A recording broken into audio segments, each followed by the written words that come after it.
family, welcome back. I know I'm late, but leave it. तो voting list के according तो मैं drama explain नहीं कर सकती because you know the reason. So आज मैं एक न्यू थाई ड्रामा एक्सप्लेन करने वाली हूँ. So here we go. कहानी स्टार्ट होती है हमारे मेन लीड आरजे तिनतन से, जो रात के 3 बजे रेडियो स्टेशन में मिडनाइट फैंटेसी नाम के चैनल पर काम करता है. सो बेसिकली आरजे उनको कहा जाता है जो रेडियो स्टेशन पर एंकरिंग करते हैं. तो शो होस्ट करने में एक मोटा भी उसकी हेल्प करता है जो उसका फ्रेंड भी होता है. चलो इसका नामकरण गोलगप्पा कर देते हैं. सडनली गोलगप्पा उठता है और बोलता है कि मेरे को पॉटी आ रही है इसलिए मैं जा रहा हूँ, इसलिए तो कॉल को संभाल. जैसे रेडियो पर अपना फेवरेट सॉन्ग चलवाने के लिए हम फोन नहीं करते वैसे ही. एंड गोलगप्पा चला जाता है और तिनतन कॉल पिक करता है. And रात के 3 बजे सामने से कोई लड़की डरी हुई बोलती है कि मेरा नाम मीमी है, डरी हुई आवाज में कि वो यहाँ आ गया और चिल्लाने लगती है. सीन शिफ्ट होकर हमारी फीमेल लीड पे आता है कि चश्मिश है और बहुत ही क्यूट और डरपोक नेचर की है. तो कभी भी घर से दूर रही नहीं होती, इसलिए उसके पेरेंट्स उसको पीजी छोड़ने आए होते हैं. बट उसके फादर उसको बच्चों की तरह ट्रीट कर रहे होते हैं, जिस पर उसकी मम्मी बोलती है बस भी करो, बड़ी हो गई है. जिस पीजी में वो रूम रेंट करने वाली होती है वहाँ की लैंडलॉर्ड उससे इंटरव्यू टेस्ट लेने का बोलती है और बेचारी घबराकर अपने पापा को फोन करती है कि यहाँ तो क्वेश्चन पूछेंगे. फादर भी लाइक कोई जरूरत नहीं है रूम में रहने की, हम ऐसा करते हैं गाड़ी मोड़ रहा हूँ घर आ. बट अपनी वाइफ की लुक्स को देख के बोलते हैं बेटा आसान सा इंटरव्यू होगा, दे ले. एंड हमारी फीमेल लीड पूछती है यहाँ कोई डरावनी जगह तो नहीं है, आई मीन आत्माओं से रिलेटेड. लॉर्ड का बेटा हंसते है कि यहाँ पे जस्ट एक ही डरावनी चीज है और वो है मेरी मम्मी. ये सुन के उसकी मम्मी उसको गुस्से से एक टपली मारती है. देन उसे 311 रूम रहने के लिए दे दिया जाता है. एंड वो अपने फादर को कॉल करके बताती है कि उसका सारा दिन कैसे गया, बट उसके फादर बिजी होते हैं इसलिए उसका कॉल डिस्कनेक्ट कर देते हैं. देन वो अपने रूम का कचरा फेंकने बाहर जा रही होती है. उसे 313 में किसी की शैडो दिखती है जबकि वो रूम खाली होता है. एक्चुअली ये स्टोरी एक दूसरी स्टोरी से कनेक्ट है, इसके बाद मैं उसको एक्सप्लेन करूंगी तो आपको पता चल जाएगा. नहीं सर्च से उसको बाद में पता लगता है कि उस रूम में किसी ने फांसी लगाई थी और वो और भी डर जाती है. लैंडलॉर्ड के बेटे को भी इस रूम के बाहर अगरबत्ती करते हुए दिखती है और वो और भी डर जाते हैं और अपने फ्रेंड को अपने साथ रहने के लिए बुलाती है. फीमेल लीड की फ्रेंड हॉरर मूवी लवर होती है जिससे हमारी फीमेल लीड और भी डर जाती है. परफेक्ट टाइमिंग पे उसके फ्रेंड को कॉल आती है और हमारी फीमेल लीड डर जाती है. अरे होता नहीं है, हॉरर मूवी देख रहे हो और साथ में कोई सेम कोइंसिडेंस हो जाए तो बंदे की हालत पतली हो जाती है. बस वही हिसाब इस टाइम हमारी फीमेल लीड का है. ये कॉल उसकी फ्रेंड की गर्लफ्रेंड का होता है जो बोलती है कि वहां नहीं रहना, चुपचाप से अपने रूम चली जा. अरे उसकी फ्रेंड एक लड़की को डेट कर रही होती है. आज उसे अकेले रहना पड़ता है और वो डरते डरते रेडियो सुनती है जहाँ पे मिडनाइट फैंटेसी पे वो कॉल करती है.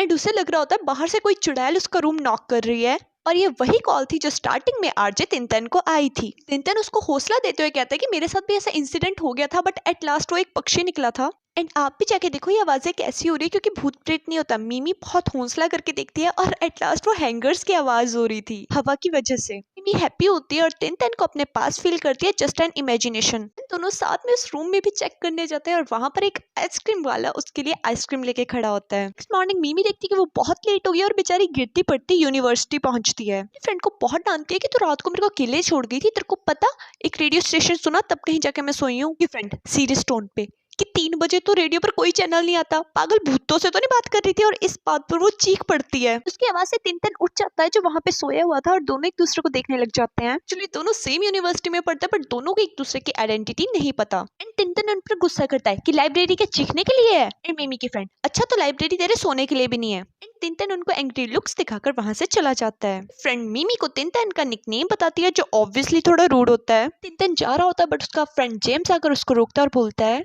कि तू जिस लड़की से अभी बात कर रहा था क्या तू उसको जानता है यार, वो एकदम जंगली है, बिल्कुल मेरे टाइप की. बट तिनतन उसे कुछ नहीं बोलता और अपनी असाइनमेंट फाइल जमा करवाने का बोलकर चला जाता है. ये महाशय टर्टल कछुआ, हाँ जी ये तिनतन की फ्रेंड है, लाइक पेट. तिनतन रात के 3 बजे अपने वर्क प्लेस पे जाता है. ऑब्वियसली गोलगप्पा सो रहा होता है बट तिनतन पैकेट का ब्लास्ट करता है और उसकी नींद तोड़ देता है. सारा डर जाता है और तिनतन तेरे को खाने सोने और हगने के अलावा कुछ और काम है भी है. एंड गोलगप्पा भी लाइक मुन्ना भाई नहीं. यहाँ मिमी की टेंशन अलग लेवल वाली कि हे भगवान वो रेडियो स्टेशन इंसानों का ही हो, भूतों का ना हो. 3 बजे मिडनाइट फैंटेसी चल पड़ता है. हैप्पी कि थैंक गॉड ये असलियत में एग्जिस्ट करता है. एंड वो फिर से रेडियो स्टेशन पर कॉल करती है और तिनतन से बात करती है. अपनी सारी रम कथा सुना देती है कि मैं अकेली रहती हूँ और मेरा रूम नंबर 311 और 11 नंबर कॉफिन को रिप्रेजेंट करता है. अरे कॉफिन बोले तो ताबूत.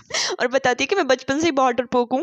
मम्मी भी लाइक बाहर मत जा, तेरे को पकड़ के ले जाएंगे, वहां हाथ मत डाल, तेरे को कॉकरोच काट लेंगे, और अब पैर ब्लैंकेट से बाहर मत निकालना नहीं तो भूत पकड़ लेंगे. बातें सुनकर तिनतन उसको बोलता है कि मीठा खा, रिलैक्स फील कर. मिमी को फिर वो इमेजिनेशन होती है कि तिनतन उसके पास है. हाँ 11 नंबर अनलकी नहीं है, मेरा तो बर्थ ही पेपरो डे को हुआ है. इन बातों में ध्यान मत दो, ना डरो, टेंशन फ्री रहो. मिमी आरजे तिनतन को सोशल मीडिया पे सर्च करने लग जाती है और उसे पता लगता है कि वो भी हमारी यूनिवर्सिटी में पढ़ रहा है. वो पेपरो डे को भी सर्च करती है जिसका मीन होता है नवंबर 11 को किसी का बर्थ हुआ हो. लाइक जब घड़ी में भी 11 बज के 11 मिनट होते हैं हम बोलते हैं विश मांग लो। 11 नंबर गुड थिंग्स को रिप्रेजेंट करता है, ना कि नेगेटिव थिंग्स को। अब मिमी रात को 3 बजे रेडियो शो सुनेगी, इसलिए उसको नींद तो आएगी और उसी नींद में वो रोड क्रॉस करने लग जाती है। बट एकदम से तिनतैन आकर उसका हाथ पकड़ता है और उसे पीछे करता है बिकॉज उसका एक्सीडेंट होने वाला होता है। देन तिनतैन मिमी को गुस्से से डांटता है कि ध्यान कहाँ है तेरा, फोन पे है, रोड क्रॉस करते टाइम ढंग से नहीं ध्यान दे सकती, और भी बहुत कुछ ब्ला और बोलता है कि तेरी वजह से मैं क्लास के लिए लेट हो गया, और वहां से चला जाता है। मिमी बेचारी उसको कुछ बोल ही नहीं पाती। देन वो क्लास पहुंचती है अपनी फ्रेंड के पास बैठने के लिए, बट उसकी गर्लफ्रेंड सीट ऑक्यूपाई कर देती है। बेचारी लास्ट बेंच में जाके सो जाती है। एंड टिंटन भी उसी बेंच पे सो रहा होता है और वो मिमी का स्पेक्स निकाल के रख देता है और हंसता है और वो भी सो जाता है।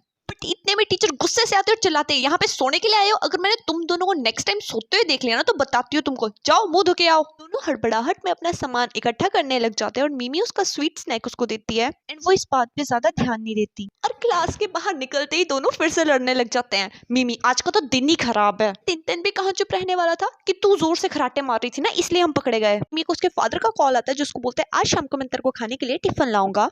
इस बात पर मिमी बहुत हैप्पी होती है और फोन कट करके वो आर्ग्यू करने के लिए जैसे ही पीछे मुड़ते हैं टिंटन वहां से जा चुका होता है। उसके बाद वो थकी हारी पीजी जा रही होती है, पर वहां पर वो पी टैंकलैंग को देखती है और उसे बुलाती भी है, पर पी टैंकलैंग उसे देखकर एकदम से अपना फेस कवर करने लगती है और बोलती है मैं डचेस हूँ, कि मेरा नाम डचेस है, आपने मेरे को गलत पहचान लिया है। मिमी के क्वेश्चन से बचने के लिए वो कॉल आने का बहाना करके वहां से निकल जाती है, बट बेवकूफ ने फोन भी उल्टा पकड़ा होता है। बताया ना इस ड्रामा से रिलेटेड भी एक ड्रामा है, ये उस ड्रामे की फीमेल लीड है। ओके, पीजी वाली आंटी से पता लगता है कि ये लड़की भी उसी के पीजी में रहती है। मिमी लैपटॉप चला रही होती है और वो देखती है कि आरजे लाइव स्ट्रीम भी करते हैं और वो गोलगप्पे को कॉल करके पूछती है कि टिंटन जब भी लाइव स्ट्रीम करता है तो अपना फेस कवर क्यों रखता है।